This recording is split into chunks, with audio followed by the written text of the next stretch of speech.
Right everybody, welcome back to a brand new lesson, and today's lesson can be whether you're a beginner golfer, a higher handicapper, or just a great recap for your more established golfer. It's something that you need to check on every now and again because you can fall into bad habits with it, and that is our ball position, where we're going to put the ball in our stance for different clubs, because I'm seeing a couple of common traits starting to appear when people are coming for lessons with me. So let's get a look at this ball position and let's get it sorted out for you. Okay, so 3 clubs to look at here. We've got a high one being the driver, mid one being 7-iron, and then a lob wedge being our low one. Because number one, the most common fault that I'm tending to see when I get someone in for a lesson, let's just get the lob wedge out here, is that they would play a lob wedge, they'd take a good setup, all the angles in the body are looking good, they're standing to it well, and they get the lob wedge slap bang right out of the middle of their stance. So where the sternum is, we see the ball now placed directly below that. They hit a shot, and not too bad, goes away pretty well. We see it get up in the air, obviously a load of loft on it, not too bad. We then get into our 7-iron. Again, the setup looks pretty decent. There's all the correct angles in the body, the grip's looking good. But again, nothing's changed here. Ball is directly below the sternum, and we're not seeing any real alter from where the lob wedge was a minute ago. Make the swing. Yeah, not too bad for me there. Nice sweet strike, but not the usual height I would see from my 7-iron.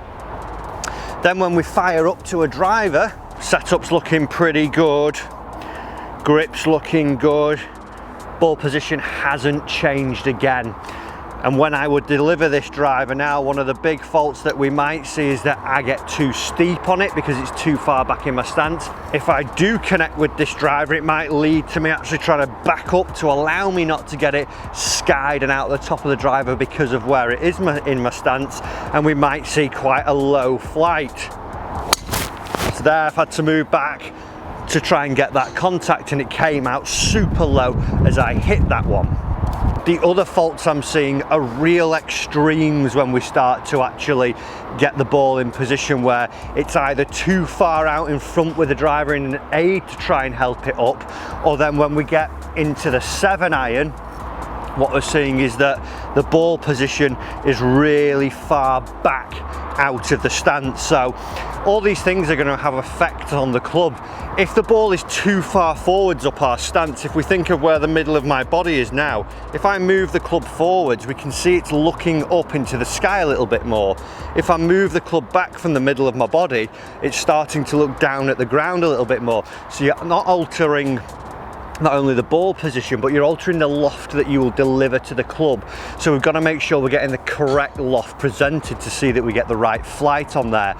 Also, if I were to have a ball too far back in my stance, it would mean that I'm actually approaching it a little bit earlier in the arc of the swing, so I'd see that I'd maybe come too much from the inside. Also, the club's still coming down, so if I've got the ball really far back with a 7-iron, I'd be coming down too steep on it and we might see a really big divot.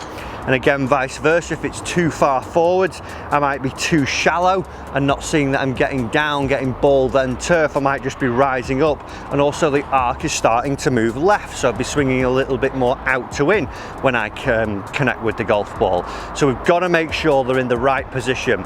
Okay, so some balls on the floor here now. We can see that we've got 5 different golf balls, and these are just to reiterate where we want to be having them.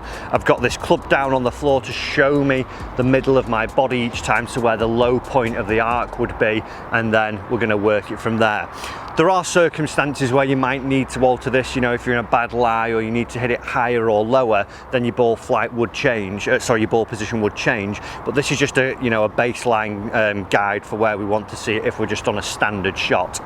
So what we'll look at here is this wedge to start off with. We're going to have the wedge, and obviously as well, just remember the stance is getting a little bit wider each time as we're going up through the set, so they might seem that they're not moving loads, but also your stance width is getting a little bit larger.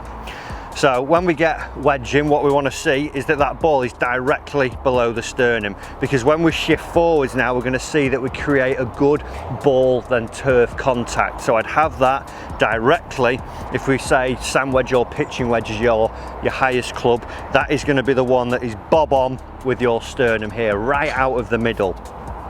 Then as we move up to a 7-iron, what I would like to see, the back of the golf ball is going to be about 1/2 to 1 inch in front of this sternum line there. So again, my stance has got a little bit wider. So I've got here, we see my sternum directly on top of the shaft there. And then as we place this ball in now, we now see that it's just in front of the sternum there. Again, when I shift slightly forwards, my sternum goes just in front of the golf ball, and I'm going to get that solid contact as I'm going through. If we were looking at, say, a 4 or a 5-iron, again, my stance would be a little bit wider. And what we would want to see then is that we place that golf ball a little bit further up.